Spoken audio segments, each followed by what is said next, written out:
The two main reasons why I thought the market would bounce today played out perfectly. The VIX and the Russell. So in today's video, we're going to take a look at those reasons. We're going to take a look at what the next steps are for the market. How much more am I going to be correct in general? But we're going to take it one step at a time. So I hope you guys enjoy the video. Please make sure to like, comment, subscribe. We've been getting a lot of comments about PLTR. So we're going to also take a look at PLTR stock. Any other stock that you guys want me to go over, drop it in the comments. I'll go over them. But with that being said, we're going to take a look at the Magnificent Seven, the large tech stocks, the Russell 2000, the SP500, the VIX, and all in between. All right. So without further ado, let's get started with the video. All right. So first and foremost, PLTR. I haven't really been looking into PLTR that much, predominantly because morally I just don't invest in weapons stocks and anything like that that profits off of death. So Boeing, PLTR, Lockheed Martin, these stocks, I hope all of them go bankrupt. So regardless, it is a very, very strong stock, of course. It's currently up $7 in the after hours. We just had earnings. But in general, PLTR is definitely going to be very, very bad for the overall economy. It's going to be very, very bad for people in general. For quite some time, Peter Thiel, who's basically Palantir, their only client was the CIA for about 8 years. Their only client was the CIA. And what Palantir essentially is a privatized version of the CIA. And that they provide all of the logistics and technology in terms of surveillance to the government. So, of course, you know, that is in a police state.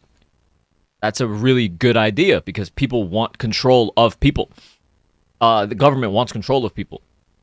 But in terms of ethics, morally, I know you guys don't really care about that. I know. Listen, man, money is money. I understand. But Palantir has been a phenomenal stock to just make money off of going long. 100%. If you take the bias out of it, it's been a really, really solid stock. And it's going to most likely continue to be a very, very solid stock, especially while Trump is in power.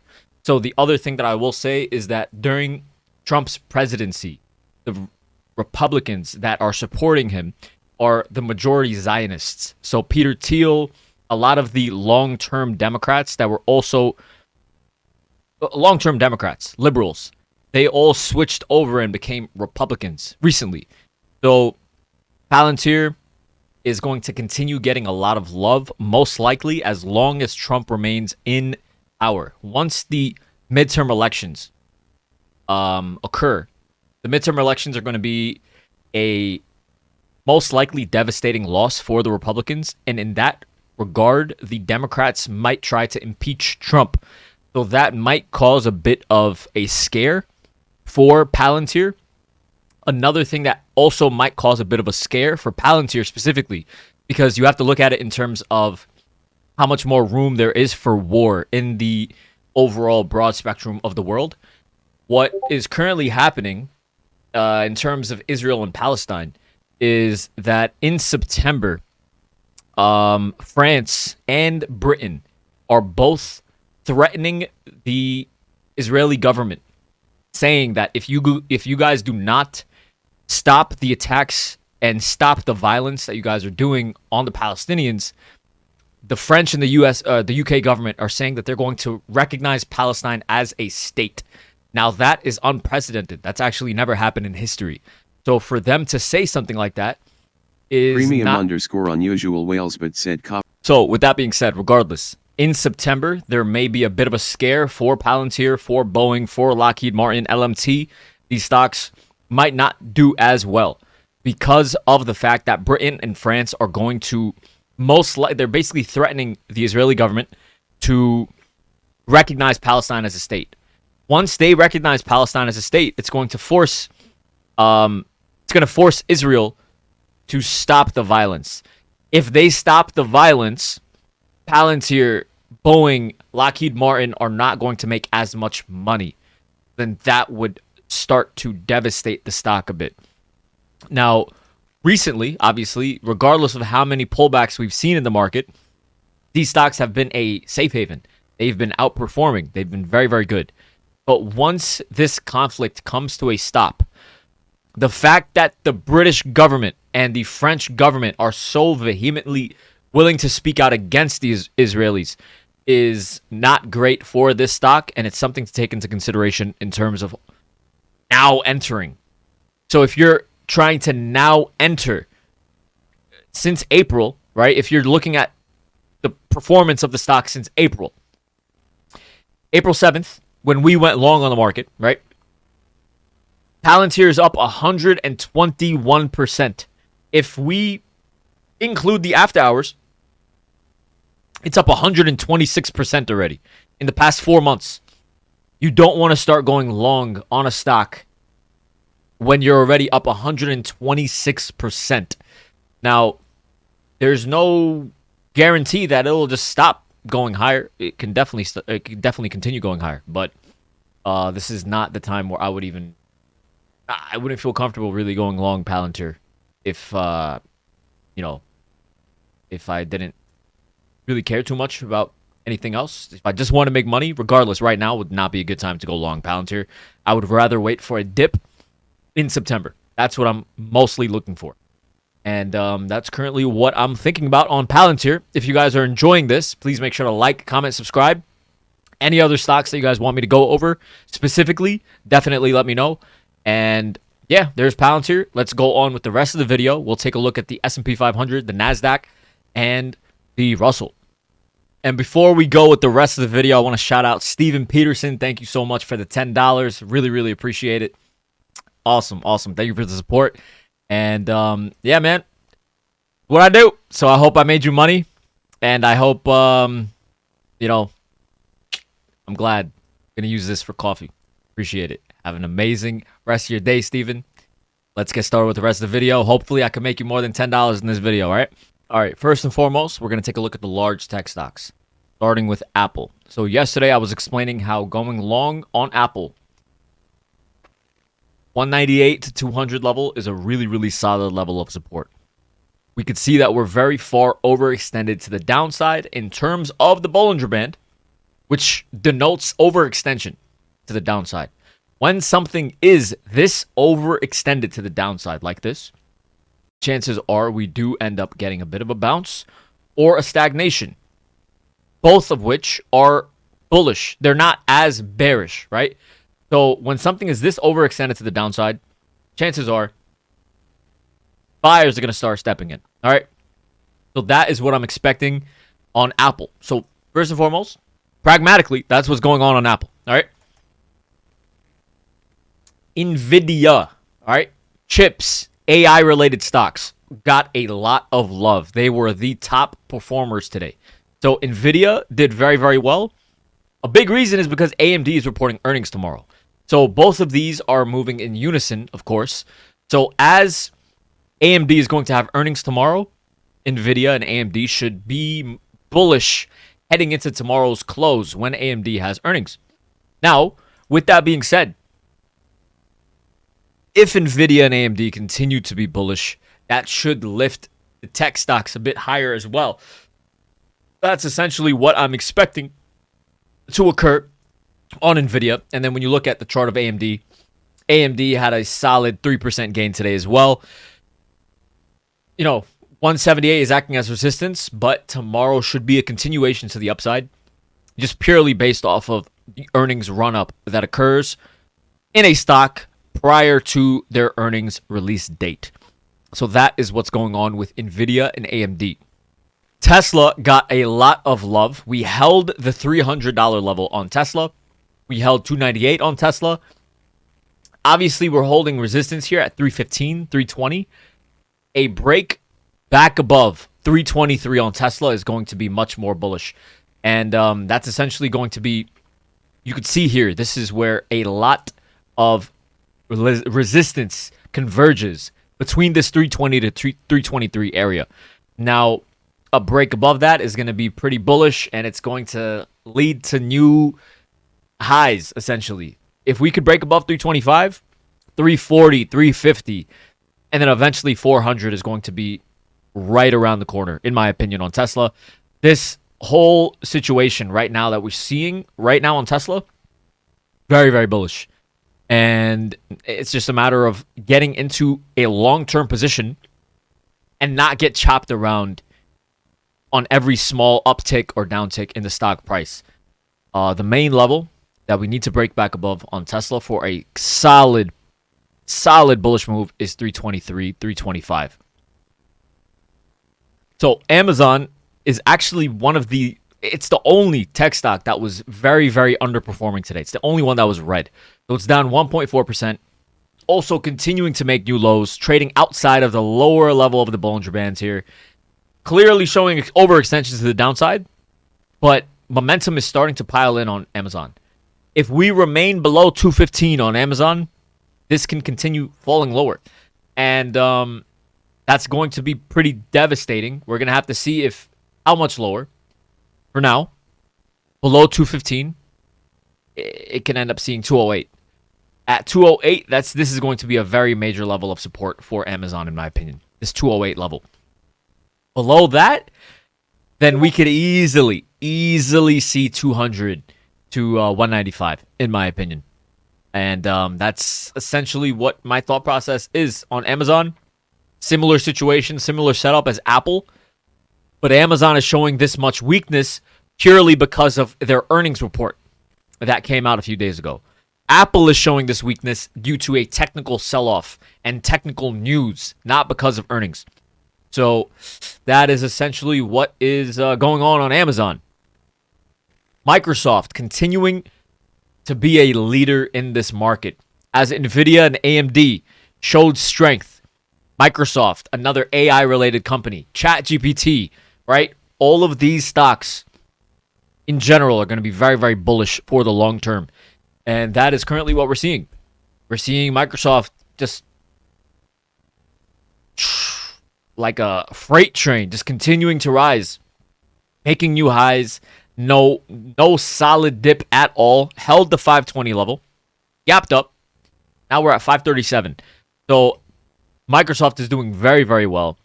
And this does not look like there's any real end in sight to this move. The only thing that I will say is it needs to remain above the most recent lows. Between 520 to 525, if it can maintain above those levels and it maintains this uptrend, then by all means, Microsoft is going to continue to rise. And Microsoft being this bullish is very bullish for the overall market.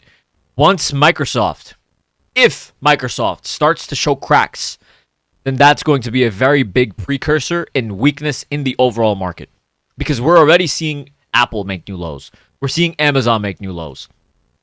We're even seeing Netflix. We even saw Netflix make completely new lows. And you can see that it's stagnating here, right? My point is that these stocks' weakness is not causing an overall collapse in the tech stocks because Microsoft, NVIDIA, and AMD are doing so well. The fact that Netflix, Amazon, Apple are collapsing and they're showing weakness just goes to show how much effect and how important these AI-related companies are to the overall health of the market. And you can see that Netflix is holding the 1150 level. It's been chopping around in a very, very tight range, barely moving for the past 2 weeks.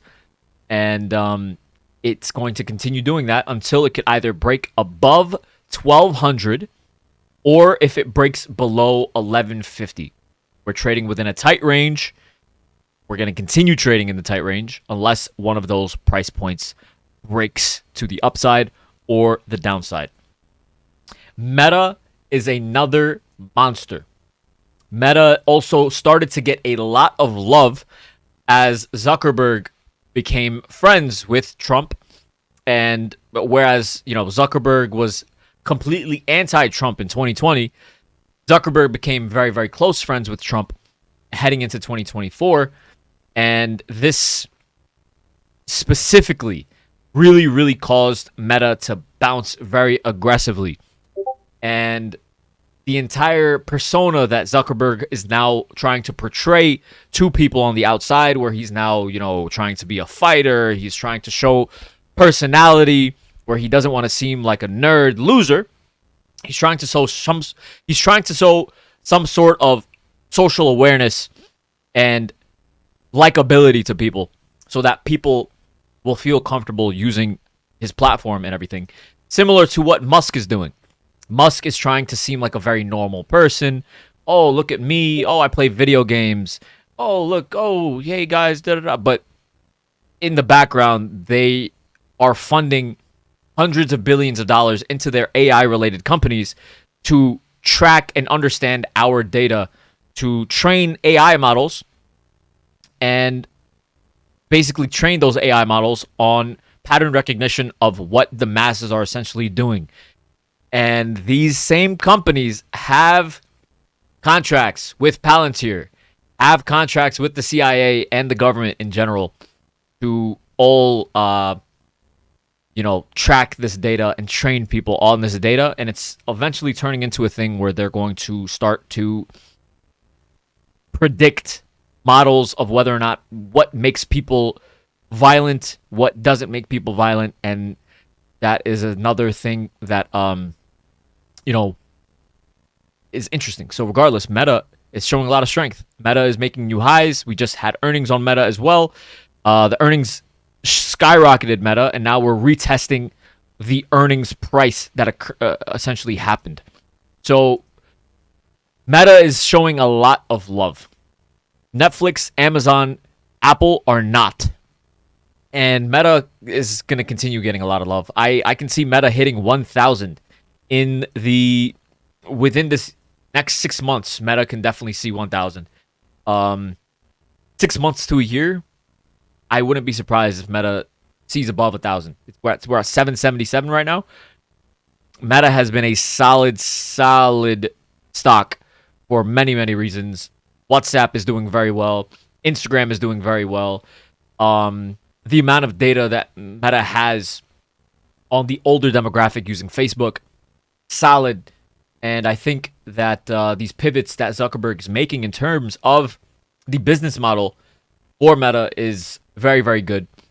And Meta is also going to end up being, in my opinion, a big player against ChatGPT as well as Musk's Neuralink. So what we're seeing is Zuckerberg is trying to hire talent and poach talent away from OpenAI, ChatGPT creators. They're trying to poach talent away, and they're offering huge contracts to these employees. $100 million contracts for 10 years because they want to recruit high-quality talent. And the reason for this is because $100 million is a drop in the bucket.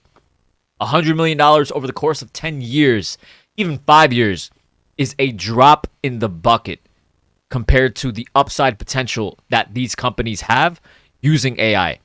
And that is a huge thing to really take into consideration and wrap our heads around. Just the AI-related companies and the fact that all of these large tech stocks are pivoting towards AI. Huge upside potential. And tech is going to be a complete outperformer. This AI boom that we're seeing is synonymous to what was going on during the dot-com boom in the 1990s, in the early 2000s. And we've just really gotten started. We are just really starting to create the infrastructure. Chips, NVIDIA, AMD, Taiwan Semiconductors, all of these are the infrastructure. They still have such a high room to go to the upside. ChatGPT was really the first precursor, and it really got famous within the past year and a half. But the majority of people are not even using it yet. So now imagine how much more room there is to the upside. And that's a big reason why I think Meta can see 1,000 in the long term. And that's why I'm really bullish, especially on the large tech stocks in general for the long term. As I was saying, every single dip is a very, very good buying opportunity. Meta's strength just goes to show exactly that.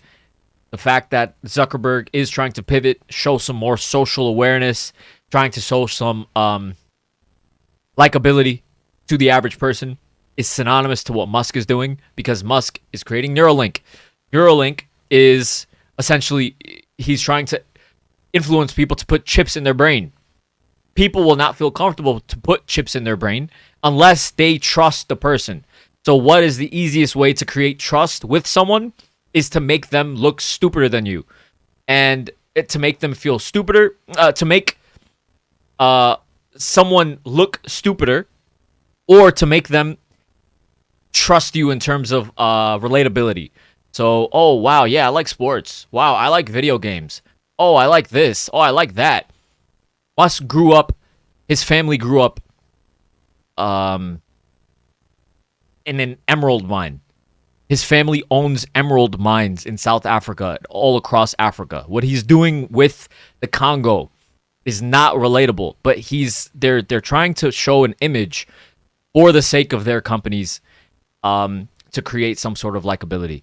And that is what Zuckerberg is starting to do in a less intrusive way, which is, not as good as Musk, obviously, because he, is completely in support of Israel, but it's less intrusive in terms of the physical harm that Musk and his companies are doing to people in Africa.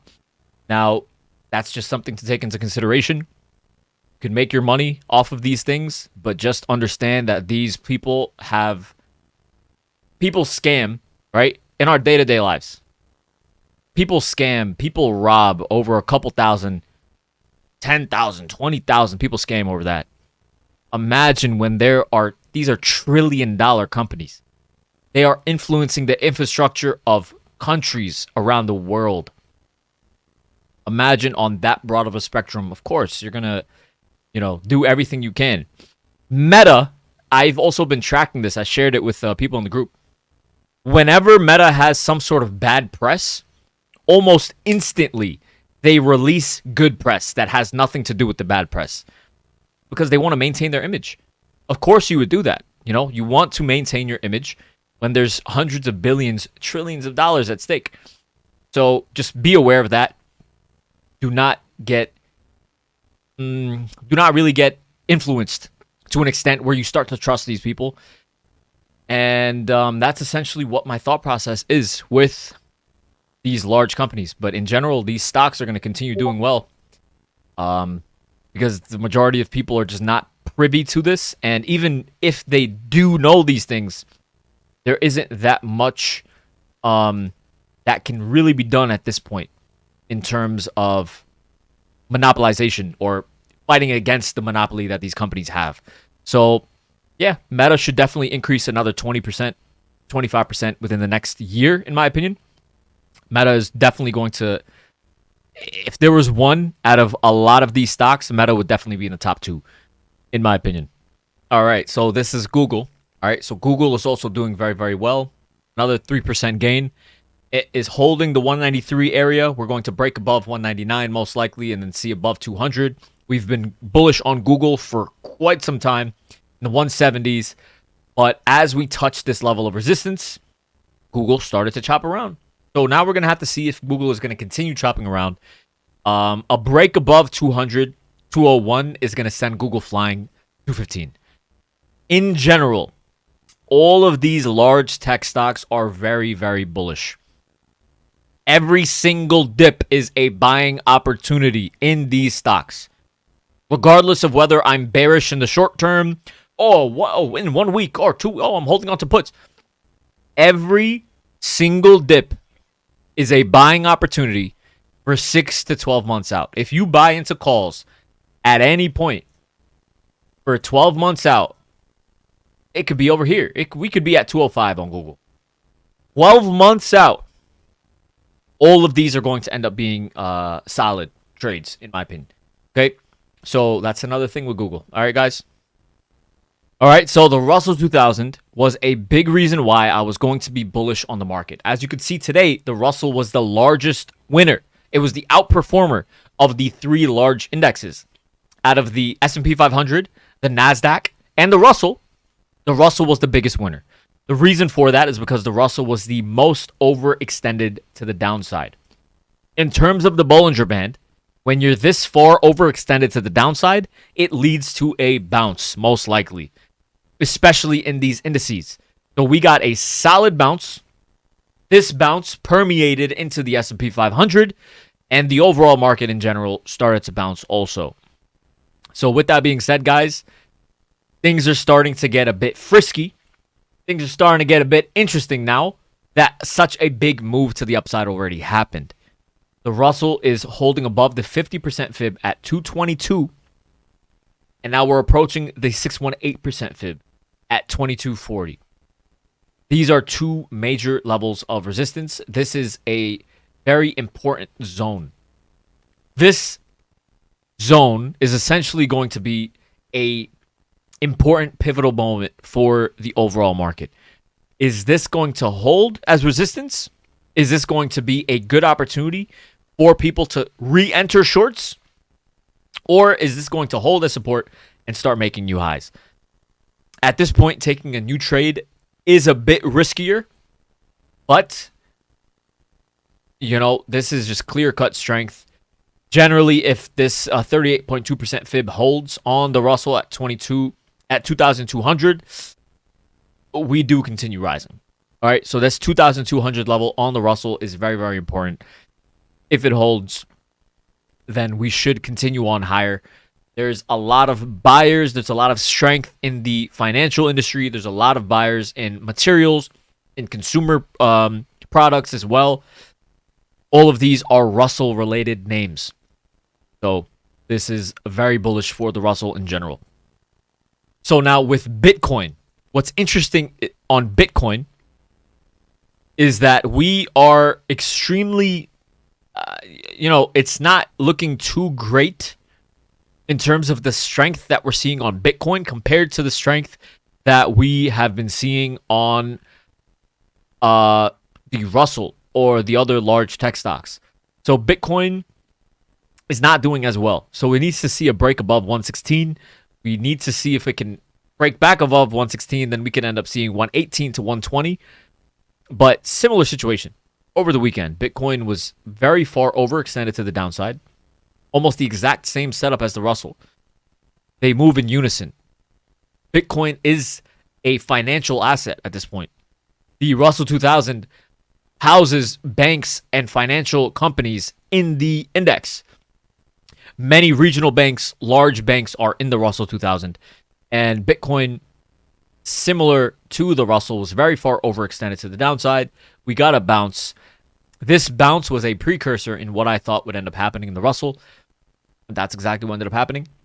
For Solana, you could also see Solana is not doing as well as, the overall market. Obviously, 168 is a major level of resistance on Solana. A break below 155 can send us to 144. And a break above 170 can send us to 185. So, once again, tight little range going on Solana. Ethereum, however, is really, really strong. So Ethereum is showing a lot of strength compared to Bitcoin and Solana. It's getting a lot of institutional love. Ethereum is doing very, very well in terms of institutions and institutional buyers. So we need to see if Ethereum can break back above 3,700. 3,700 is a solid level of resistance. We're literally right at that level of resistance. Break above that, we're going to see 4,000. So very interesting. Very, very interesting situation on crypto. Very interesting situation on what we saw with the large tech stocks. And last but not least, we're going to take a look at the VIX. So the VIX, once again, has been very, very important to monitor. Yesterday, I was explaining how we were going to get a bounce in the market. The reason why I was saying that is because we were looking at the VIX. The VIX has an inverse relationship to the market, okay? So if the VIX is rising, that means the overall market should be falling, right? So what we saw yesterday was the VIX was trading very far overextended in terms of the Bollinger Band. When we are this far overextended in terms of the Bollinger Band, chances are the stock wants to return back inside the Bollinger Band. What happens when you are extended to the upside and want to return back inside? A fall in price occurs. So if the VIX was going to fall in price, that would mean the overall market in general was going to bounce. The VIX bouncing, coupled with the Russell 2000 being very far overextended to the downside, led to a very high probability chance that the overall market was going to bounce. Now that all of these things are done, now that we've finished with this, we have to see what the next steps are. And I'm very interested to see what the next steps are. I hope you guys enjoyed the video. Please make sure to like, comment, subscribe, do all that good stuff. And I will see you guys bright and early tomorrow morning. Have an amazing day. Thank you.